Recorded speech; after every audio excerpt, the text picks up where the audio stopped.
Hola, mi nombre es Andrea Sosa, soy estudiante de Psicología Virtual del segundo semestre de la Fundación Universitaria del Área Andina. Vamos a hablar acerca del tronco encefálico. Ya sabemos que es uno de los principales componentes del sistema nervioso central. Entonces, vamos a profundizar en sus partes, sus características. Entonces, los invito a que vean el siguiente video. Los planos anatómicos son unos planos hipotéticos que se utilizan en el campo de la anatomía, biología y fisiología para cortar o transectar el cuerpo humano de forma imaginaria, con el fin de describir la ubicación de las estructuras o la dirección de los movimientos. Los planos anatómicos representan dos partes del cuerpo como si hubieran sido cortadas por una línea imaginaria. Entre los planos anatómicos tenemos el plano sagital, que es cuando el cuerpo humano se corta verticalmente, se divide en dos partes simétricas, derecha e izquierda. El plano frontal o coronal es un corte en dirección vertical a través del cuerpo, lo divide en sección anterior y sección posterior. Además, se encuentra formado un ángulo recto con el plano sagital. El nombre coronal se le otorga debido a que pasa por la sutura coronal en el cráneo, o sea, por la articulación del hueso frontal con los dos parietales. Y está el plano transverso u horizontal, que es un corte horizontal que divide el cuerpo en parte superior y parte inferior. Se encuentra en ángulo recto con los otros dos planos.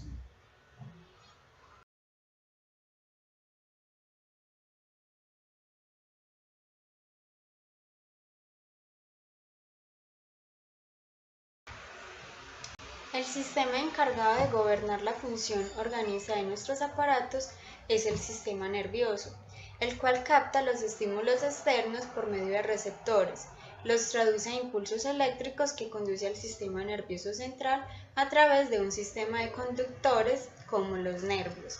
Y así, el sistema nervioso central elabora una respuesta enviada por los nervios y efectuada por otros sistemas o tejidos en respuesta al estímulo.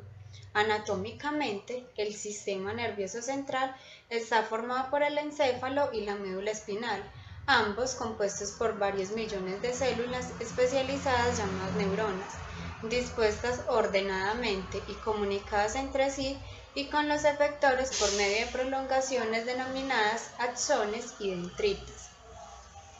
Por otra parte, está la estructura subcortical, las cuales poseen desde funciones en el sistema motor como en el desempeño de las habilidades sociales o en la regulación de las emociones.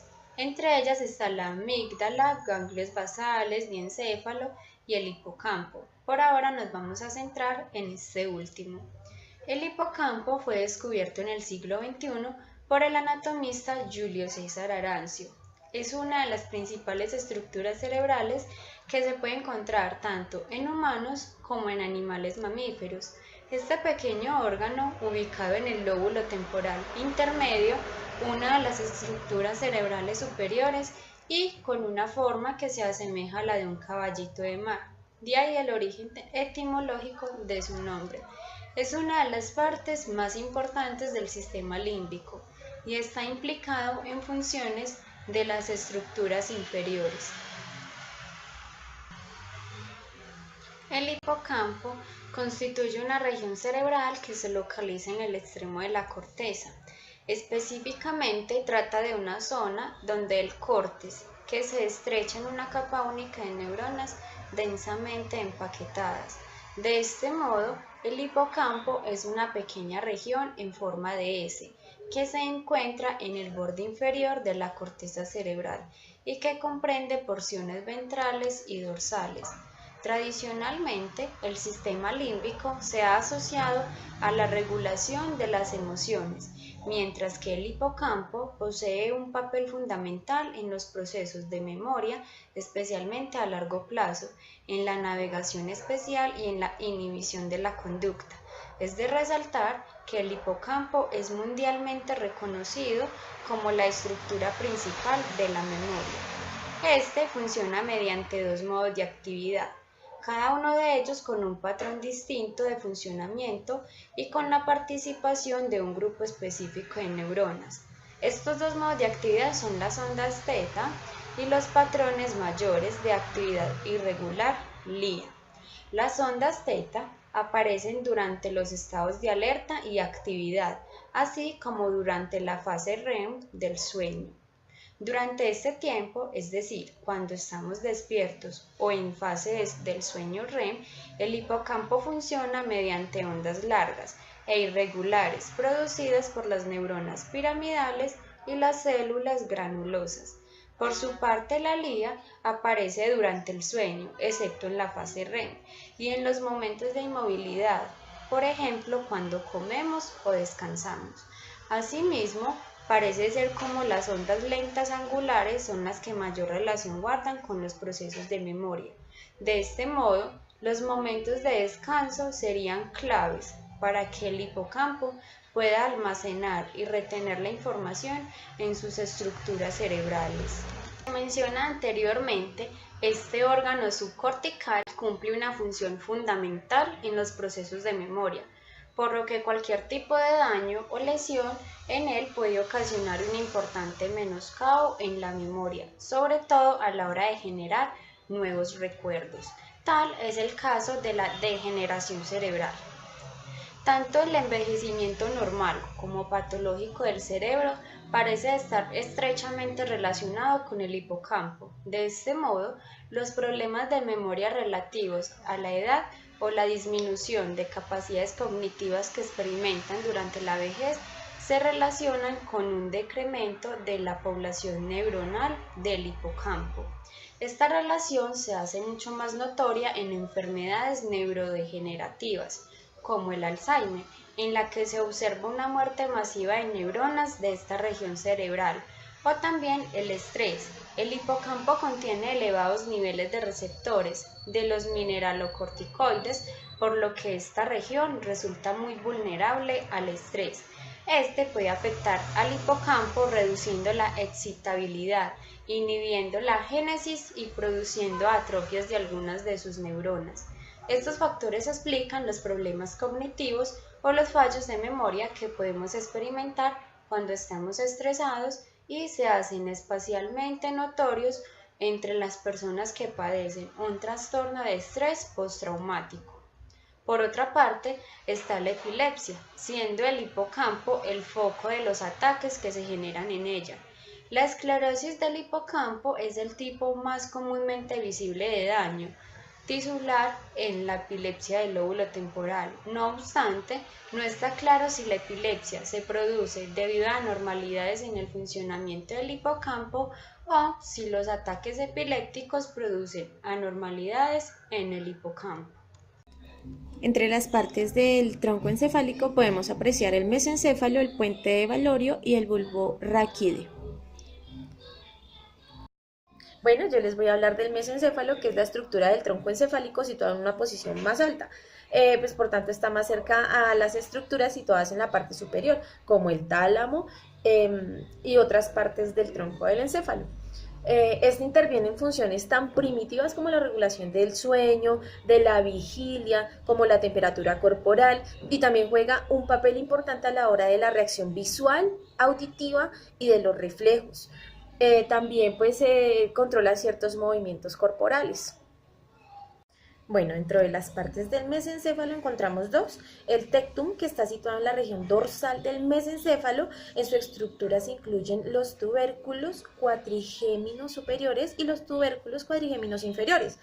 Estos son muy similares a pequeños bultos superficiales en el encéfalo, mientras que los superiores cumplen funciones primordiales para el sistema visual, puesto que dirigen los reflejos visuales y dan respuestas a estímulos en movimiento. Los inferiores tienen el control sobre las respuestas auditivas. También vemos el tegmentum, que se compone de la formación reticular, diversos núcleos que manejan los movimientos oculares, el núcleo rojo, la sustancia negra y el área tegmental ventral. Esta formación se caracteriza por la imagen de una red poco definida de neuronas. Se localiza en la zona central del tronco del encéfalo y desde el mesencéfalo hasta el bulbo raquídeo. Su trabajo consiste en recoger información sensorial. Él recoge información sensorial a través de varias vías, que luego proyecta la corteza cerebral. El tálamo y la médula espinal tiene participación en el sueño, la activación del tono muscular, regula la conciencia, la atención y el movimiento y algunos reflejos como el parpadeo. Bueno, dentro de las funciones específicas del mesencéfalo, pues este es el que dirige los impulsos del sistema motor, desde la corteza cerebral hasta el puente troncoencefálico. También permite recibir información desde un punto hacia otro punto y pues de depender del tacto o el contacto con el exterior. El sueño es otro aspecto que forma parte de la recomposición del cuerpo ante momentos de desgaste y actividad que se maneja directamente por el mesencéfalo, así como los movimientos de la cabeza, la visión y la vigilia. El mesencéfalo es el que recibe y transmite todos los estímulos y regula funciones orgánicas esenciales como la temperatura, los procesos homeostáticos y todo el ciclo del sueño. Dentro de las patologías asociadas, pues encontramos que son muchas condiciones degenerativas preexistentes y estas tienen que ver directamente con un problema en el mesencéfalo. Algunas de ellas son el síndrome de Parkinson, el síndrome de Weber, el síndrome de Claude, el síndrome vertical 1,5 y pues entre otras, ¿no? Vamos a andar un poco en el síndrome de el Parkinson. Entonces, pues podemos decir que esta enfermedad, porque está catalogada como una enfermedad, provoca temblor en las manos, en los brazos, en las piernas, en la mandíbula, la cara, da rigidez en los brazos, en las piernas y en el tronco, los movimientos son más lentos, hay problemas de equilibrio, coordinación. A medida de que los síntomas van empeorando, pues las personas pueden tener dificultades para caminar o hacer simples labores de la vida cotidiana. También pues tienen problemas como la depresión, trastornos de sueño, tienen dificultad para masticar, tienen dificultad para hablar. Pues no existe un examen de diagnóstico para esta enfermedad. Los doctores simplemente utilizan el historial del paciente y un examen neurológico pues para diagnosticarlo. Esta suele comenzar alrededor de los 60 años, pero pues puede aparecer antes. Es mucho más común entre los hombres que entre las mujeres y no existe cura para esta enfermedad. Existen diversas medicinas que ayudan a mejorar enormemente los síntomas. En casos severos, una cirugía y estimulación cerebral profunda, pero pues no tiene cura como tal. Solamente es como para sobrellevar la enfermedad. Este es un tipo de trastorno del movimiento que ocurre cuando las neuronas no producen la suficiente cantidad de una sustancia química importante en el cerebro que es conocida como la dopamina. Algunos casos son genéticos, pero la mayoría no parece darse entre miembros de una misma familia.